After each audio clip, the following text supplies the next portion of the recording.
All right, we are going to get this webinar underway. This is Beth Saliba, Associate Director of Career Services, and I'm joined today by Faye and Scott, who are going to give some introductions in a minute. We are going to be talking today about developing your online brand, and both Faye and Scott are experts in the area. So I will turn it over to Faye to do a quick introduction, and then Scott will start our webinar. Well, wonderful. Thank you, everyone, for joining. My name is Faye. I graduated from CMC in 1990. I'm actually the Global Head of Innovation and Digital Business here at AIG as one of the largest insurers. And I definitely wish I had learned about the online brand earlier, so I definitely had a passion as we look at this is our second alumni webinar, but hoping that other younger alumni learn this earlier than I did and learn from it. It's becoming more and more critical from that. I've worked in the financial institutions, management consulting, healthcare area, and global nonprofits, so I've done various things in my journey. I'll turn it over to Scott to introduce himself. Thanks, Faye. My name is Scott Buziel. I am currently the Assistant Director for Events and Social Media here at Career Services.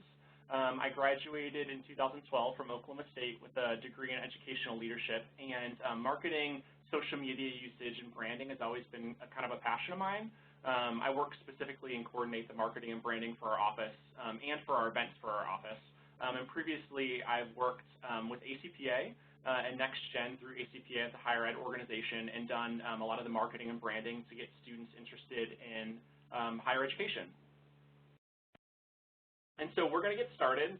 Our agenda today, we have a couple of different objectives and tasks. We're going to be looking at brand basics. And so asking the questions, what is a brand and why is a brand important, are some things that we're going to explore. And through this, we're going to be looking at some definitions and really consider how our online influence looks. We also have some great stats that we're going to share with you. We are going to be looking at engaging your network, and so it's going to be focusing really on connecting to organizations and through a lot of our social media platforms, how we're engaging with employers. We have some job search statistics that we're going to be talking about within that, but we're also going to be discussing some traps that individuals may fall into if we don't have a defined brand or online presence. The digital footprint is something actually that's becoming more and more popular of a discussion point when we talk about online branding and personal branding. So we're going to be looking specifically at what a digital footprint is and why it's important to track. We also have some really great website material when it comes to kind of looking at the full scope of a digital footprint and the different aspects of that. And we're also going to be concluding with, most importantly, since that's kind of the point of this webinar, is branding in the job search process. And so what does that look like? And Faye's going to be really sharing a lot when it comes to social media usage and a lot of social media platforms and how to effectively and appropriately use those within the job search and really sell yourself and network through social media. We're going to be jumping around, and we're also going to be using Poll Everywhere. So it's a pretty cool tool if people haven't had a chance to kind of use it.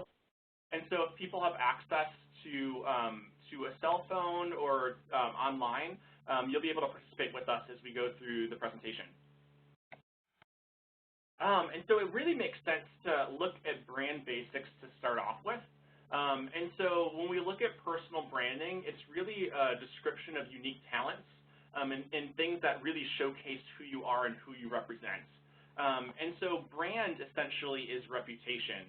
And we can, I guess, kind of showcase that point by looking at some organizations and companies. Specifically, I would say Apple. Apple's a successful brand. If you look at the Apple logo, that core, people can associate that to Apple even without a description, even without the actual tangible company name next to it. They're a leader in the tech industry, and it's because they've developed this really successful brand, this really successful marketing tactic that really focuses on innovation and excellence. Those are parts of their business philosophy, and I think that's really represented in their customer service and the way that they represent themselves online. Whether you like their products or you're not, they're successful and they're really innovative. I think people can really agree to that. They're change agents within the tech field. And I think a lot of brand and reputation is influenced by a couple of factors. It's influenced by the personal and the environment. Personal, so general knowledge, experiences that we have influence what our brand is and how we communicate those to other people. And environment, so media, current events can really influence how we represent ourselves. And I think a big thing to note, too, is while we're talking about brand in the context of companies, brands can also be within the context of people, too. I think a lot of times we forget about the fact that we have a reputation, we have a brand, and it's important to be consistent with how we sell ourselves. And so I think it's really found a cool infographic here to kind of highlight just that. So 87% of executives say that a strong corporate brand is just as important as a strong product brand. And I think that shows the consistency piece. And so what a corporation is trying to sell and what products that corporation provides, they need to be consistent because that's important. And 70% of customers avoid buying a product if they don't like the company behind that product. And so it's really important to find those selling points and find that product base because as generations are looking to just make connections to different organizations and companies, the values behind the organization are becoming more and more important. All right. And so we have our first poll, and it is not showing up. Look at that. And so what we're going to do is, can folks, if you want to type into the little chat menu, can folks see that on their screens? Is it just ours where it's not showing up? A little yes or no, maybe? No, we can't see. All we see is your poll will show here. Okay. So, so essentially what we're going to do is we might do some additional polling after the webinar, but what we were trying to look at through the Poll Everywhere slides is what social media platforms, yeah, it looks like it's not showing up anywhere, but what social media platforms are the ones that individuals are using, and then specifically if folks have a company in which they are hiring for, what social media platforms individuals look at in order to screen candidates. And so what we'll do is we'll resend this poll out in an email later on down the road, just because I think it could be really cool and engaging to kind of see what other folks use. Or you can instruct them to scroll up and use the chat function. It might be a little, yeah. So we'll just send the survey out after, and we'll collect the results. Just because it'll be a really cool representative sample of the people that are here. And we'll send out the survey results later, so apologize for the technical glitch. It looks like some folks are using LinkedIn, which is great. Yeah, we have some cool stats about LinkedIn a little bit later. But we'll kind of jump ahead and miss these polls since it doesn't look like it's working. And so specifically with job searching, social media is becoming more and more important when it comes to job searching, whether it's individuals networking through social media sites, individuals finding jobs via social media sites, or even if you're on the other, like the employer end of things, if you're screening candidates through social media sites. And so I think you can even see by some of these statistics, this is information, it's an infographic that we kind of diced up a little bit from Career Enlightenment. It was posted on Jeff Bullitz's blog in 2011, and it's called Job Searching with Social Media. And that's the title of the infographic. And so 92% of hiring managers, and this was in 2010, use social media and plan to use social media to recruit. And so the numbers on the right-hand column, the 86% with LinkedIn, 60% with Facebook, and the 50% with Twitter, those were the different sites and the percentage of hiring managers that use those to either recruit or screen applicants within the process. And so you can see that they're being really heavily utilized for both purposes. I think another really great point to kind of note, too, is that 1 in 3, so 33% of employers rejected candidates based on what they found online. And so that's why it's really important when we sell ourselves and brand ourselves that we're branding ourselves in really positive ways, because employers are looking at us online. Our information isn't as private sometimes as we think it is. And 24% of managers said they found a fit in personality from social media usage. And so whether that's through, on Twitter, for example, the followers that individuals have, whether it's the articles that they post or tweet out, information and values are being found to become really consistent within candidates and employers, and that's what they're looking for. When we're hiring, we're looking more long-term. for fit now, and I think individuals who are searching for jobs are looking for a more long-term fit. And so it's really important to utilize social media if we do have it in positive ways that are really representative of our own values.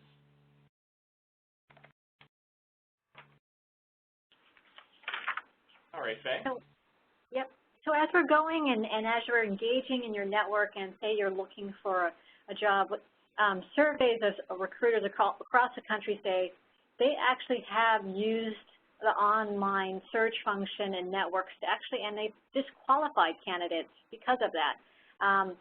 And whether it was from poor communication to spelling errors to inappropriate pictures to language to negative comments. And I found that survey very interesting because we're really now becoming this online brand. So it's not just the paper resume that you have in front that you're giving to them, it's your online presence, and they're kind of judging you from that standpoint. So we see kind of an increased trend with recruiting online, online search, and using that as another means to really look at our candidates. I wanted to see, anyone texting, are you surprised by any of this? Was it something alerting? And you, as a recruiter or as a manager, as you're recruiting people, do you Google people, or do you look at their online profiles or LinkedIn? And that was going to be kind of our question in the next poll, but I wanted to see from a text function if you're doing that from any way. I know from in the ways that I do when I recruit, I do Google them from that aspect and see where they are. Because it kind of shows a kind of reflection of what their interests are as well. What are they passionate about? What are, what is their level of kind of engagement from that? What are their interests? So as you're looking from that, know that recruiters, if you're also considering graduate schools, they're also looking at that, and schools as well, is what type of character are their new students and graduate students coming in. Yep. And it looks like we are getting a few responses that people are using these platforms for recruiting. Okay, wonderful, great. So then if we go to, we'll skip over the poll and go to the digital footprint. Yeah, and so the digital footprint, this is becoming a term that's widely utilized now when it comes to just information that's left behind. And so you can read a digital footprint is the data that's left behind by users on digital surfaces in particular. And so when Faye asked at the beginning, I know some folks were still joining the webinar, but if you Google yourself, what information are you going to find? I think it's, when you do Google yourself, LinkedIn and other social media sites tend to be some of the links that pop up first.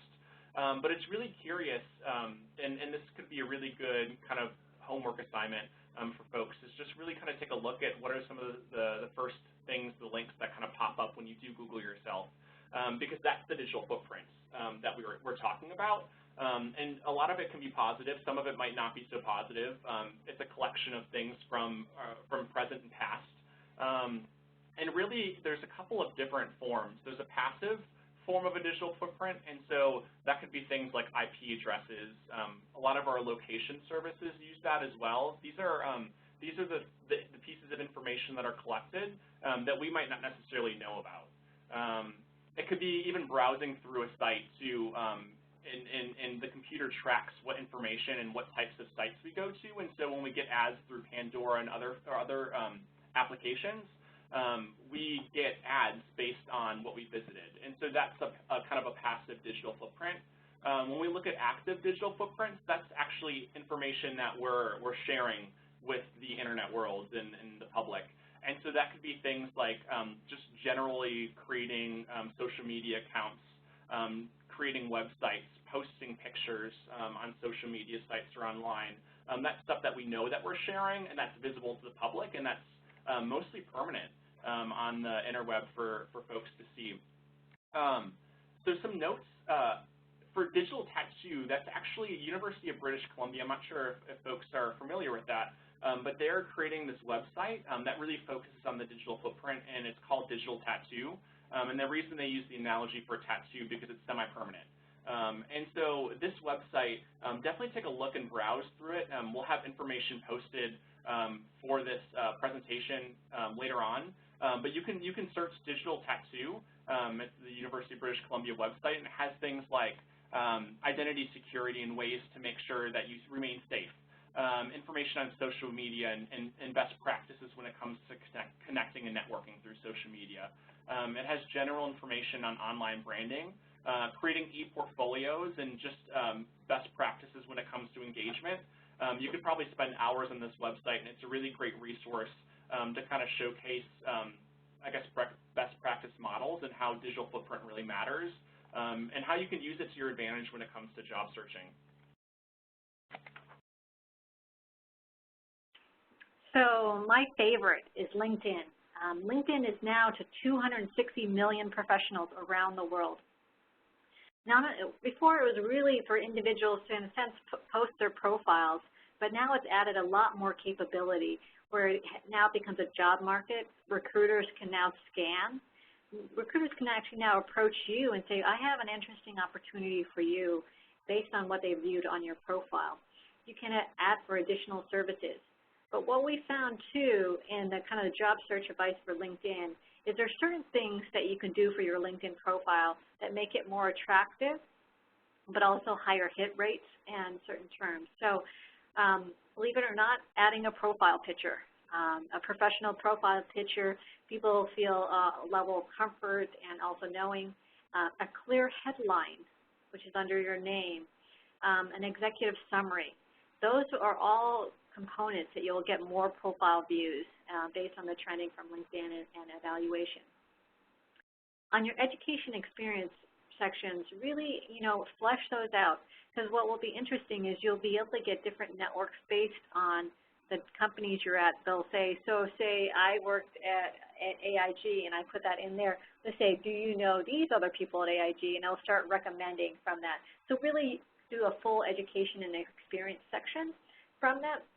And if you are looking for a job, you actually can go in your privacy settings and set it to be a job seeker so that it allows people to be able to see that you are actually open for opportunities.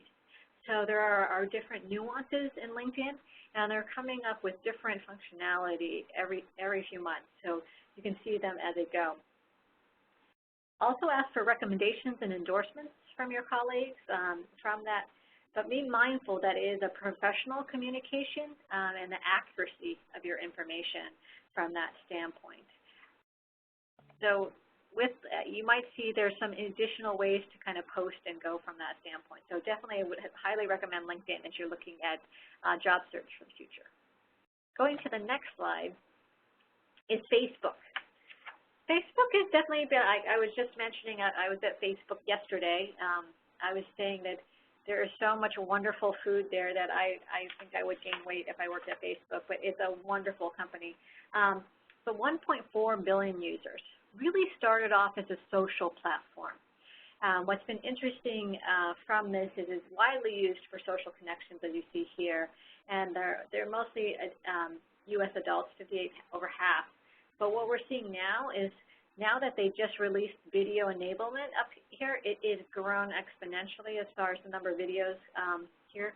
But it's now becoming more of a work platform. You'll see more companies have Facebook pages, more campaigns, more alerts.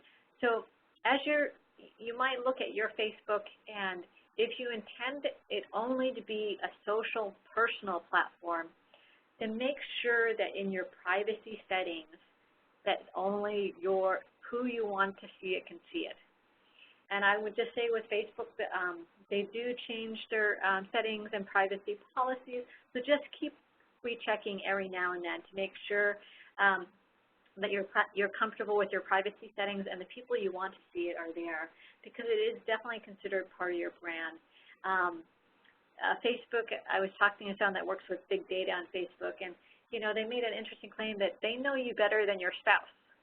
And I thought that was such an interesting one because they know what you like, where you are, what pictures you're with, who's in the pictures. They have facial recognition for pictures now. But so be mindful of your pictures and posts, because you might have a strict one saying, oh, I don't share any of that.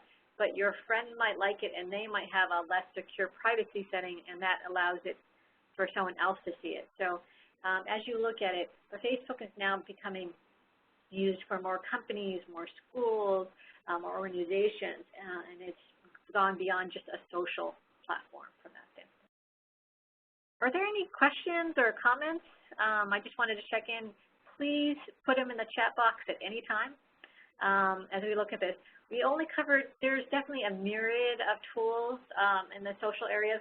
We covered the 3 biggest ones that were really considered for kind of career or job search ones, but there is definitely Path and others, Instagram, that we're not covering here because you could literally spend hours and hours with a number and new ones coming out every week.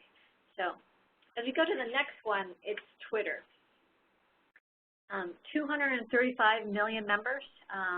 It really is something that is like literally started in kind of organized revolutions from that and really kind of helping establish.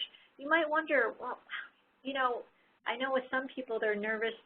You have the character restriction. It's there's a whole Twitter language on how you tweet, how you use hashtags, how you favorite.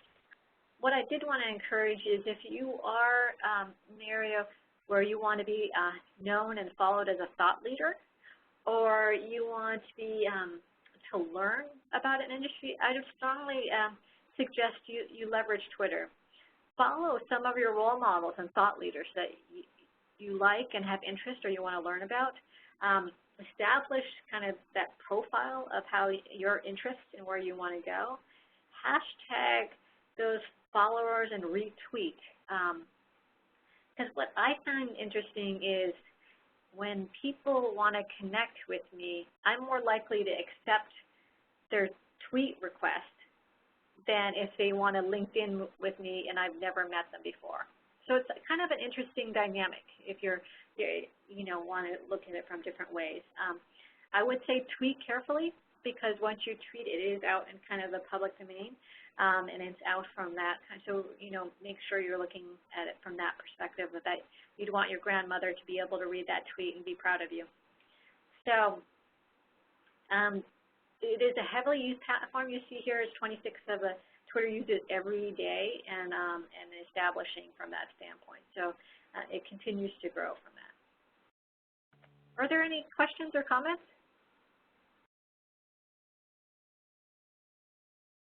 And I think a big thing, so the next Twitter poll was going to be just like, what does your personal brand look like? And I think while we're talking a lot about online presence and social media today, it's really good to do some personal reflection anyways and like what you represent. What are your values? And just spend some time reflecting on those. And you can even incorporate a lot of those things within the scope of your resume and just how you word and phrase things. And even within the scope of the jobs that you're looking for. And so I just wanted to kind of pinpoint those to like reflect on your values, reflect on things that really represent you, and use those in social media, but also resume and other aspects of the job search as well, interviews, to name a couple. Right. No, that's a very good point. As Scott was saying too, there's also some hot words, industry terms, that now that we've really gone into kind of machine learning and scanning, it automatically pulls down resumes that have the items, skills, characteristics, industry terms that they're looking for. So if you're moving into an industry, you want to make sure that you're reflecting your skills and capabilities, right? And words do matter from that standpoint. As we go into the next branding and the branding of the job search, for some people that joined a little early, my question was Google yourself, and then and what is your current footprint in your brand?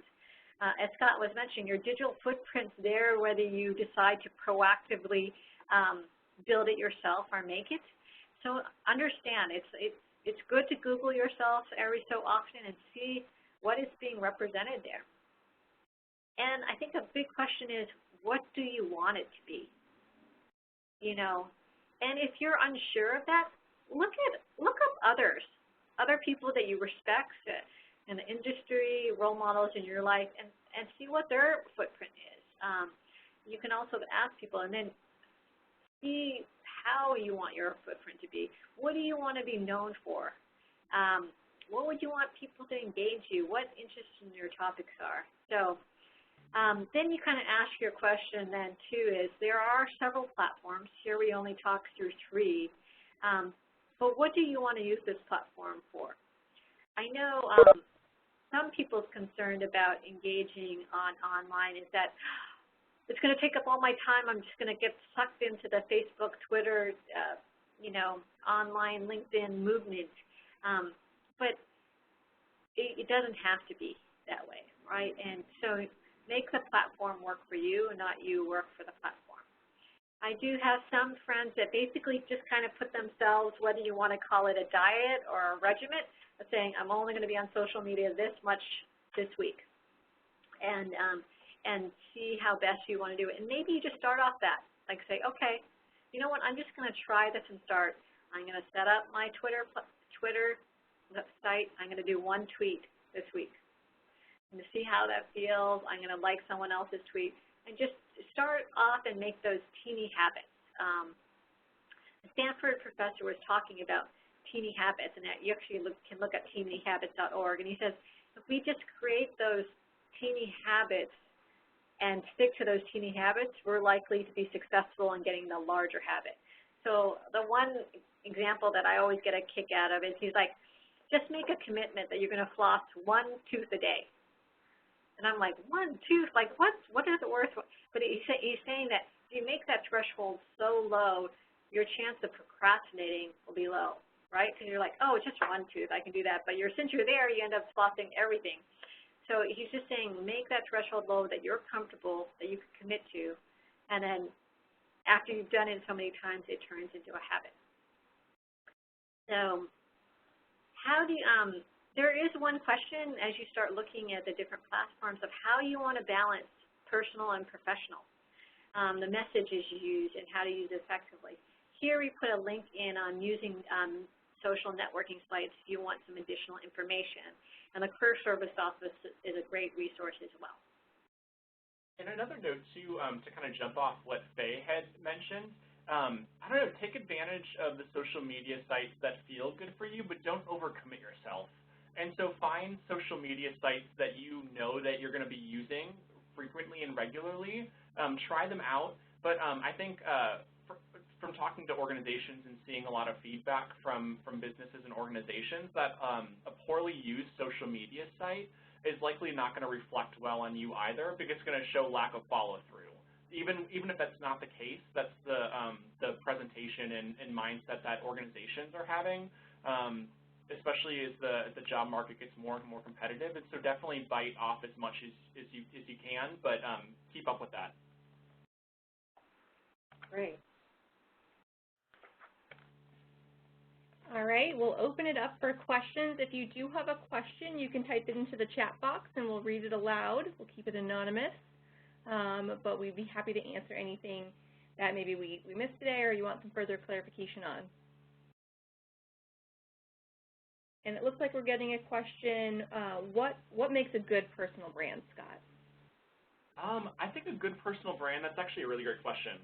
So a good personal brand, I would say, is something that's really genuine and something that represents personal values and ideals for you, kind of what we were talking about earlier. I would say it's consistent. And so when you look at different social media sites, that brand is represented on the various social media sites. And it shows specifically within the job search what you can contribute, but also realistically, like what you're looking for when it comes to the next opportunity. Faye, I don't know if you have any additional thoughts on that. That's a good question.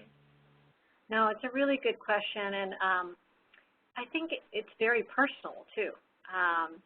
You definitely have some really big online brand presences out there and kind of advocates. And it becomes a life of their own, but it's something that you're kind of proud of. I look at Richard Branson and his online image. it goes beyond his business of kind of where his values are instilled in that, what he advocates for, where he is, what he's passionate. So you have to figure out what you want your personal brand, but he's an interesting one if you want to look online as far as kind of a brand and what he advocates for. So. Great, thank you, Faye. We have one more question. What does a tired personal brand online look like? I'll start off with that one. I think a tired personal brand is, I don't know, it's something, one, that you don't necessarily keep up with. I think if you think of really good brands and really good companies, they're continuously trying to reinvent themselves, but they at the same time have the same values. And so I think if you're looking at your personal brand online, if you're looking at social media, try something new that still represents who you are. And so if you're using these sites, something that we didn't necessarily talk about is blogging. But I think blogging is an incredible way to really showcase who you are and what things are really important to you. And so I would say if you've used all these social media sites, if you've connected as much as you can, I'm sure there's more connections that you can continue to make. Try blogging and really using that as a platform to spark conversation through these social media sites. Excellent. We also have one more question. What are good ways to use online branding for marketing yourself to your current employer? Faye, do you want to take that one? Marketing yourself to your current employer. You know, I think that's a wonderful question. I do think, once you go into a job with your current employer, you're focused on that job, and then they remember you for that job, but they don't realize or understand all the other skills you have and capabilities you have. So I think having that online presence is a wonderful advocate. Depending on your social media policy for your company, you can actually be an online advocate and present. So in former roles that I've been the innovator for the company. So I tweeted certain comments, I posted, I engaged from that standpoint. So not only is it good for the company, but it's also good for you being seen as knowing certain things, being an advocate, an expert on things, or having an opinion and voice. You need to be careful with company social media policies. Each one are different and nuanced from that. Some involve more a formal approval process, but it is a way to be known from that. What I see happening in companies now is they're creating their own internal social sites, their own, in sense, internal Facebook and collaboration platforms. And those is another wonderful opportunity, whether it's special projects and kind of engagements and voting and commenting on other people's initiatives is a way to be seen and also express your interest. That's an excellent answer. Thank you, Faye. Are there any other questions?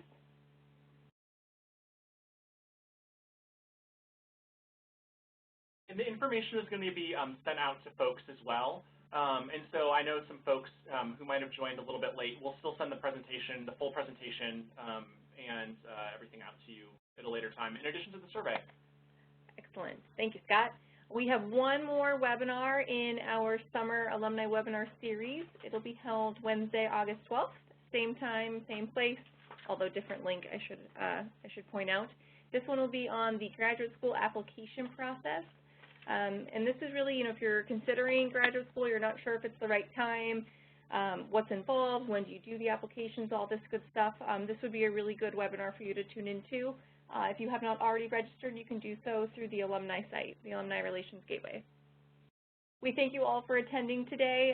As Scott mentioned, Career Services we're here all summer, so if you need help with resume, cover letter, general questions, please let us know, and we are happy to help. Great. Thank you. Bye. Take care. Bye.